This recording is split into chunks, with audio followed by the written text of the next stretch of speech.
오늘은 3월 1일이어서 교회 절기로는 사순절 2주가 되는 날이고 우리 대한민국의 그 3.1절인 국경일이죠. 그래서 우리 대한민국에선 3.1절이라고 국경일을 지켜서 지금으로도 100여 년 전에 일어난 독립운동에 대해서 기념하는 날이 되고, 또 우리 대한민국의 독립을 위해서 순국하시고 또 희생당하신 모든 분들을 기억하는 그러한 날이죠. 우리 대한민국은 일본에 36년간 식민지 생활을 했었죠.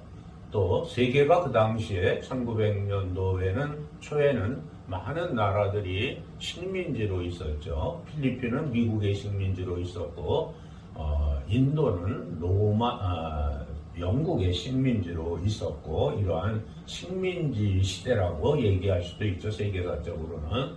그러나 우리나라도 일본의 식민지로 36년 있었기 때문에 일본의 식민지로 있으면서 우리 대한민국이 수탈당한 것도 많죠. 쌀이라든가 또 금강목이라 그래서 좋은 목재들, 또 여러 가지 광석들을 수탈당하고 또 핍박을 당했죠. 제일 문제가 있는 것은 자연이 훼손된 것도 있지만 우리 대한민국의 역사가 바뀌었다는 거죠. 역사가 많이 바뀌었다는 거죠.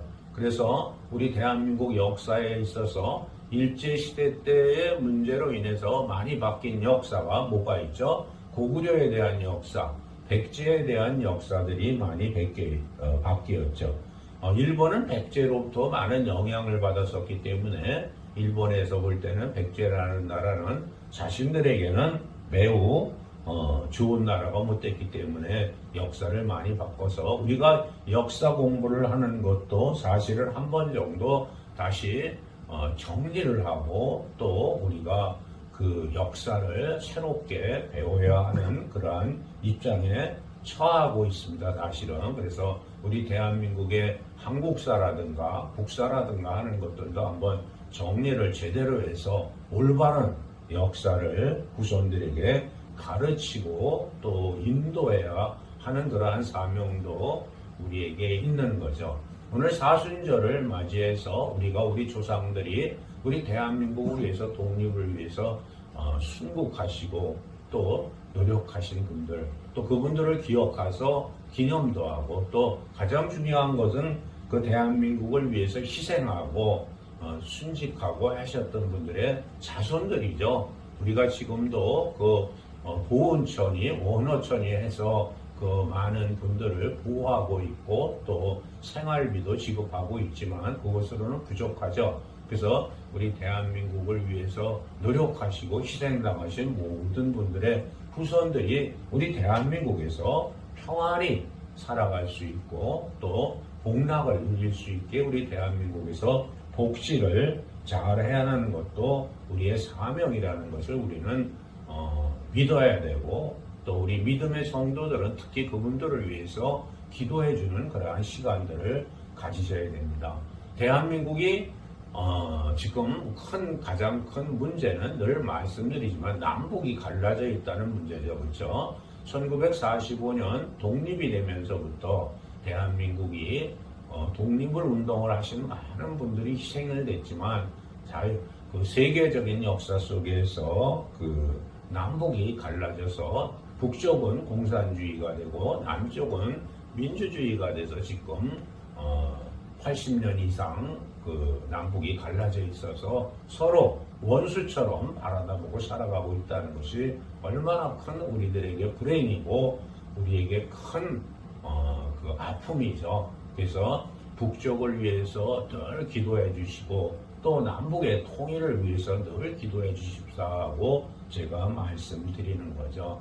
그러한 고통이 우리에게 있다는 것도 주님이 우리에게 주셔서 우리에게 각성하라고 말씀하고 계시고, 또 통일은 주님께서 해주시지 않으면 우리 스스로 통일한다는 것은 쉽지 않은 거죠. 그래서 주님께 늘 통일을 위해서 기도해 달라고 많은 교회와 목회자들과 성도 여러분들께 부탁을 늘 드리는 것입니다. 오늘은 사순절 두 번째 주일이 되죠. 그래서 오늘은 믿음에 대한 이야기를 오늘 하고 있습니다. 그래, 아브라함에 대한 믿음의 이야기가 창세기와 로마서에 나타나고 있고, 또 오늘 복음 말씀 속에서는 예수님의 변모하시는 모습을 보여주고 있죠. 예수님께서 높은 산에 올라가셔서 베드로와 야고보와 요한을 데리고 올라가서 기도를 하신 거죠. 그랬더니 그분의 예수님의 모습이 아주 변했는데, 그 모습이 변한 모습이 어떻겠다? 얼굴은 해와 같이 빛나고 옷은 빛과 같이 희게 되었다. 이렇게 말씀하고 있는 거죠. 그러시고는 예수님께서 모세와 엘리야를 만나셨다고 서로 이야기를 나누셨다고 하죠. 예수님은 뭐의 대표적인 분이죠? 복음의 대표적인 분이고, 모세는 뭐의 대표적인 분이죠? 율법의 대표적인 분이고, 엘리야는 뭐에 대한 대표적인 분이죠? 예언이죠.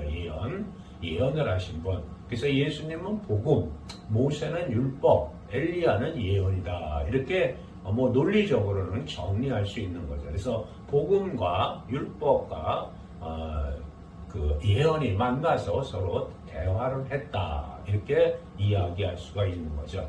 그래서 이제 제자들은 그러한 모습을 보고 그 베드로가 뭐라고 얘기하죠?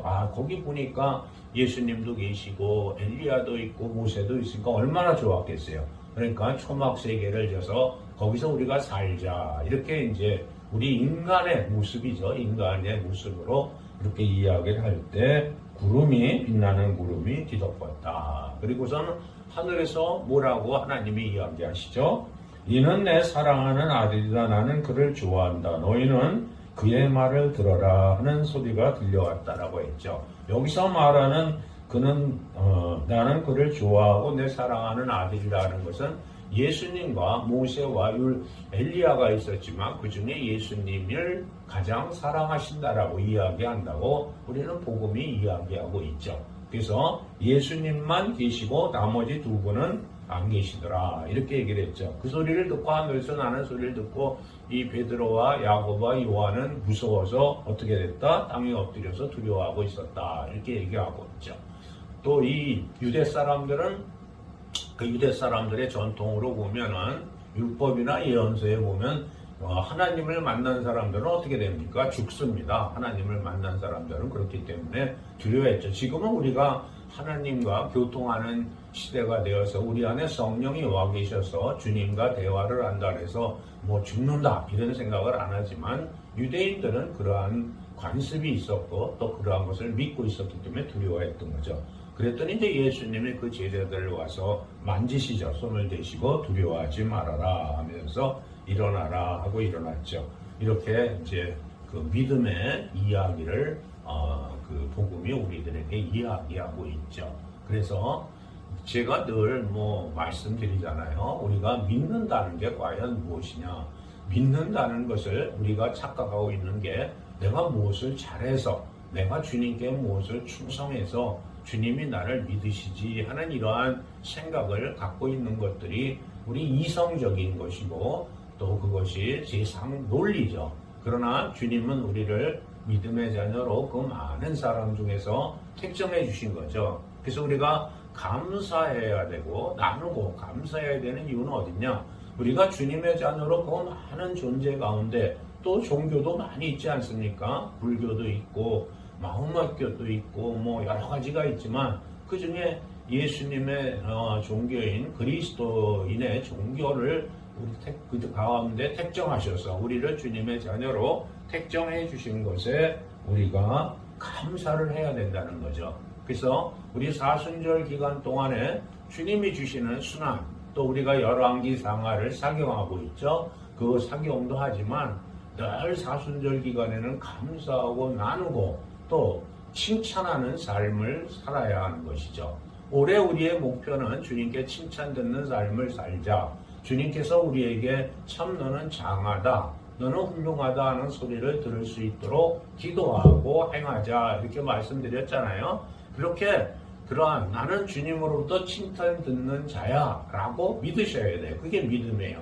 그런데 내가 무엇을 잘해야 칭찬을 듣지, 내가 무엇을 해야 칭찬을 듣지, 내가 무엇을 하면 칭찬을 들을 수 있을까 하고 생각하는 건 좋지만 내가 잘해서 칭찬을 들으려고 하는 것보다는 주님이 주신 우리의 삶을 통해서 칭찬을 들어야 되는 거죠. 그래서 나는 늘 우리 마음속에 믿음이 있느냐 없느냐를 한번 생각해 보고 내가 칭찬을 들으려면 믿음이 있어야 되겠죠. 그렇죠? 아브라함의 믿음이 아브라함이 무엇을 잘해서 주님으로부터 택정한 받은 것이 아니라고 오늘 로마서에 분명히 이야기하고 있죠. 그렇죠? 창세기하고 로마서에서. 그래서 내가 무엇을 잘해서 주님이 나를 주님의 자녀로 택정하신 것이 아니라 주님이 만세전부터 나를 택정해 주신 것, 그것에 대해서 감사해야 되는 거죠. 그런데 내 삶을 돌아다 보니까 내가 참 마땅치 않은 거예요. 내 스스로 생각할 때 내 삶이 마땅치 않고 또 내가 살아가는 방법이라든가 나의 사고를 한번 스스로 생각할 때 내가 못마땅하다면 그것을 정직하게 주님께 고백을 해야 돼요. 그게 신앙이거든요. 그래서 주님께 고백을 해서 나는 정말 내가 하고는 일들, 나의 삶을 정말 나는 싫습니다. 나는 정말 이 삶 속에서 어떻게 하면 벗어날 수 있겠습니까? 또 나는 어떻게 하면 이 삶을 정리하고 새로운 정신을 가지고 믿음을 갖고 살 수 있겠습니까? 하고 한번 주님께 신앙 고백을 하는 거죠. 그런 고백을 할 때 주님이 우리에게 말씀해 주실 것입니다. 그래서 우리의 믿음은 늘 우리가 믿으려고 해서 하는 것이 아니라 주님이 주신 것이라는 것을 꼭 믿으셔야 하죠. 그래서 내 삶의 모든 부분이 주님이 주신 것임을 믿을 때 주님이 우리를 칭찬해 주실 수 있고 내가 또 하는 일들을 통해서 내가 소망하는 것들을 이룰 수 있는 거죠.